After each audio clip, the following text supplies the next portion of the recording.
Perhaps you missed it. So Kevin Durant peeled back the curtain and went into detail, frame by frame. He went into detail about his offseason trade request. He talked to a reporter from the Bleacher Report, and Durant, he grunted that he had some complaints, he said, in the summer, and the complaints were not about just him. He said it was just how we are moving as a unit. He talked about the Nets in general. Durant handed out, he was in the confessional, and he said, I want us to be respected. He said, out here in the basketball world, I don't want players to look at us and say, oh, man, these blanks are full of blank. That's not the type of team I want to be on, Kevin moaned. He went on, quote continues, so when we're all playing like S-word, you know the one person they're going to look at, that's why I requested a trade, close quote. Well, that would have been bad enough, but then KD said, bam, let me crank it up a couple of notches here. He named names. Durant, quote continues, look at our starting lineup. Edmund Sumner, Royce O'Neal, Joe Harris, Nick Claxton, and me.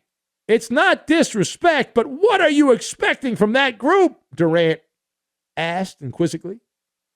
Wow. You expect us to win? Quote continues.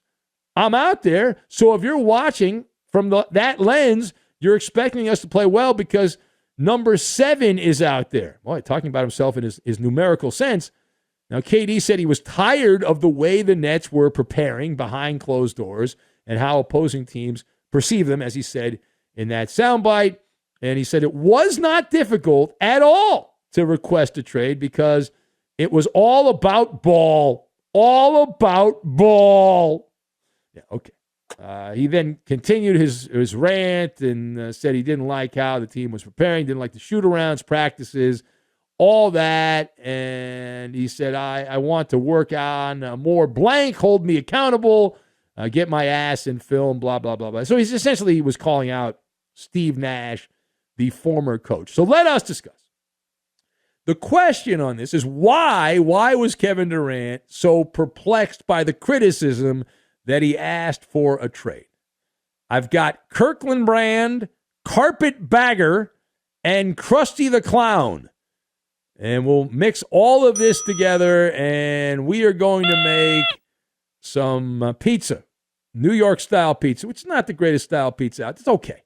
Chicago pizza's better, but I like the Costco pizza myself. So first of all, we'll start with this. Kevin Durant is a peach. He's not a Georgia peach. He's a peach. For those of us that do what I do for a living, he cannot help himself. Durant has the perfect mix. He is equal parts thin-skinned, and then you've got rabbit ears. Now, you've heard of athletes over the years that need earplugs. They buy earplugs. There was a famous story. Bobby Bonilla, old baseball player, was playing for the Mets, and they were booing the hell out of him, so he bought earplugs to block out the noise. Kevin Durant is a 180 away from earplugs. Durant's the guy in line at the hearing center at Costco getting the Kirkland Brand hearing aid because he does not want to miss a single word of criticism that's said about him. Like, who cares what people say about the Nets? Seriously. Like, haters are going to hate. Here's how I relate to this, okay? I did this radio show, and you know it's just a little overnight show, and that's true. It's a small overnight show. You should see some of the vitriol that I get from people, and I laugh at it or I just ignore it. I'm like, oh, it doesn't matter. This person's listening. My job is to get to them to listen. So to me, if you criticize me, that tells me that I'm doing my job because you're listening long enough to criticize me, right? And Kevin Durant's mindset, his mantra is not like, I don't care as long as you buy tickets and watch the games on TV. That's how we make my money. No, that's not his mindset. It's like, oh, people don't like me. People are criticizing me. It's not fair. It's my teammates' fault. Blah, blah, blah, blah, blah, blah, blah, blah, blah. But we've always heard high-performance athletes, high-level performers, in any business, they need to have tunnel vision. They brag about being in the tunnel, being locked in, blocking out the distractions. Durant treats criticism like breadcrumbs in your bed. Very uncomfortable. You can't ignore them. You can't ignore them. If you've ever had breadcrumbs in your bed, you can't ignore them. All right. Secondly, what does this overall story tell us about Kevin Durant's mindset as a player? It tells us that Durant, not only is he thin-skinned with rabbit ears, he's bougie. Now, listen, the guy's a great ball player and all that, but he's also bougie. He's also got thin skin and rabbit ears. All those things are simultaneously true. Infected by the social contagion of athletes in his generation. Professional carpetbaggers. LeBron James is famous for this.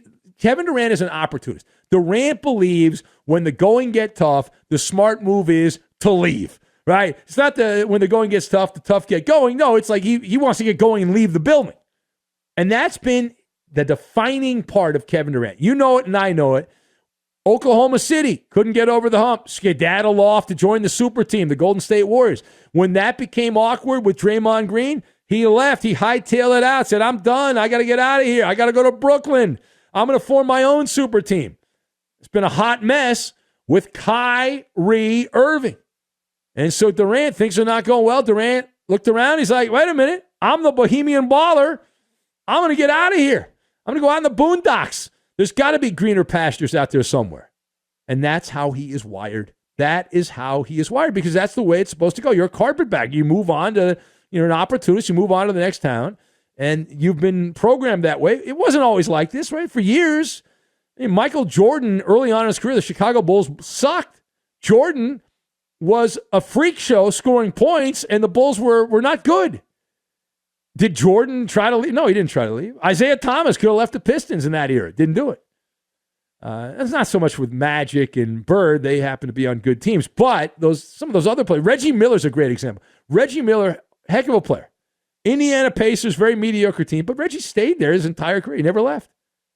But that's part of that generation. This generation, they're opportunists. They want to go out there and you're not supposed to stick around. If it's uncomfortable, don't do it. Don't do it. All right, final thought.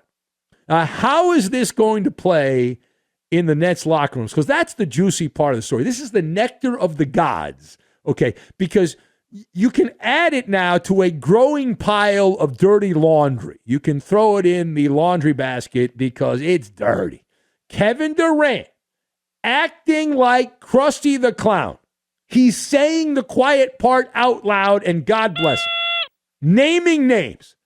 Very rarely do we get this. This is a great mitzvah. Very rarely do we get this. It doesn't play well in Peoria. I know that. It goes against the social norms of the NBA. Usually you tap dance around the issue and you talk in vague terms and platitudes. You don't name names. Durant named 4 guys. Edmund Sumner, Royce O'Neal, Joe Harris, and Nick Claxton. What do they all have in common? They're still on the Nets right now. Shiver me timbers. They're still on the Nets. Awkward. Now, my theory is, what's going on here in Brooklyn? This is a real-life version of The Wizard of Oz, right? All we need is Dorothy Gale. That's all we need, saying, Toto, I've got a feeling we're not in Brooklyn anymore. Right? You got Kyrie as the scarecrow, if I only had a brain. Kevin Durant, the Tin Man, desires a heart. If only he had a heart, he could block out all the criticism. And they've got Ben Simmons, starring as the Cowardly Lion. He needs that courage, Ben Simmons. Doesn't like the way that the NBA operates, all the nonsense in the NBA.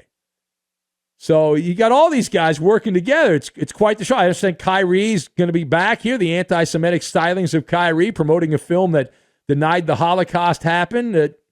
Thought, that's a good idea. That's a good idea. So what could possibly go wrong with that?